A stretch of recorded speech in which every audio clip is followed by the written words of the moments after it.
আদা রসুন, এটা হচ্ছে পেঁয়াজ, এটা হচ্ছে আদা রসুন বাটা।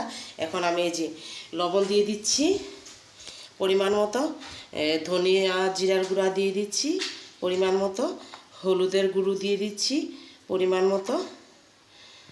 হাঁসের মাংস রান্না কিভাবে করবেন আমি মোটামুটি দেখিয়ে দিচ্ছি আপনাদেরকে।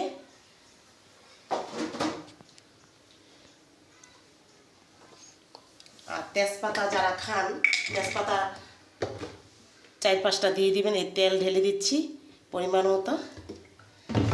এখন আমি এই যে আদা রসুন বাটাটাও দিয়ে দিলাম,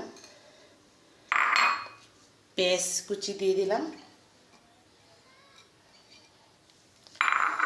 তো আপনি এখন এই যে মেখে নেবেন, এরকম করে ভালো করে মেখে ম্যারিনেট করে রেখে দিবেন আধা ঘন্টার মতো। তারপরে আপনি রান্না বসাবেন।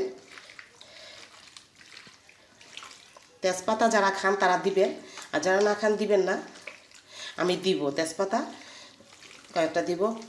এই যে মেখে নিয়েছি, এরকম করে ম্যারিনেট করে রেখে দিবেন আধা ঘন্টার মতো, তারপর রান্না করবেন।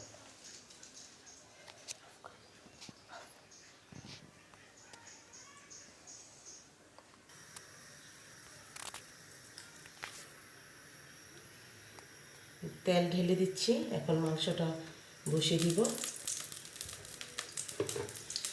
তেজপাতা দিয়ে দিলাম,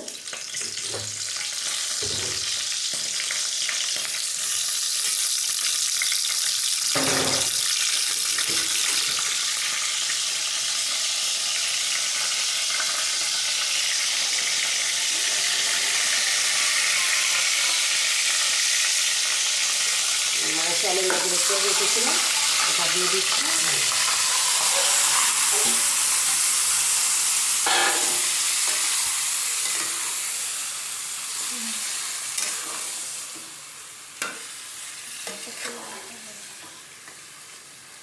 এখন নাড়াচাড়া করে আপনি ঢেকে দিবেন।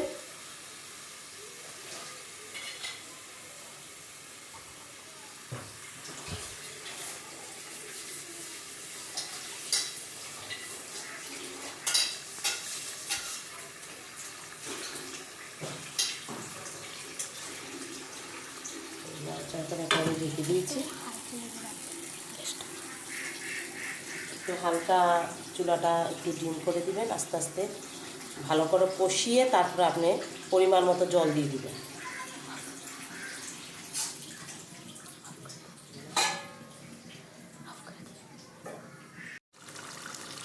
পরিমাণ মতো যে কষানো হয়ে গেছে, পরিমাণ মতো জল দিয়ে দিলাম। জল দিয়ে একটু নাড়াচাড়া দিয়ে দিবেন। নামানোর আগে যে গরম মশলা সবসময় হাঁসের মাংসতে বেটে দিবেন, আস্তে আস্তে না দিয়ে বেটে দিলে ফ্লেভারটা সুন্দর হয়। এই যে এখন নাড়াচাড়া দিয়ে দিচ্ছি জল দিয়ে, এখন ঢেকে দিব।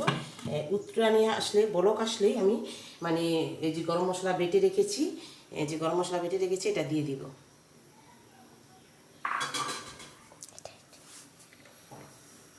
এখন ফুল পাহাড়ে দিয়ে দিয়েছি চুলাটা।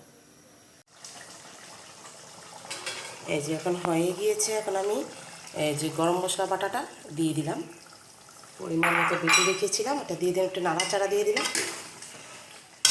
নাড়াচাড়া দিয়ে আমি ঢেকে রেখেছিলাম। এই যে ঢেকে রেখেছি।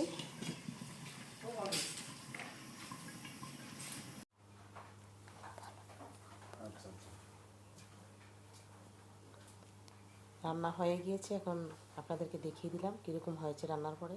তাহলে আমার ইনফরমেশনটা আমার কেন ভালো লাগে।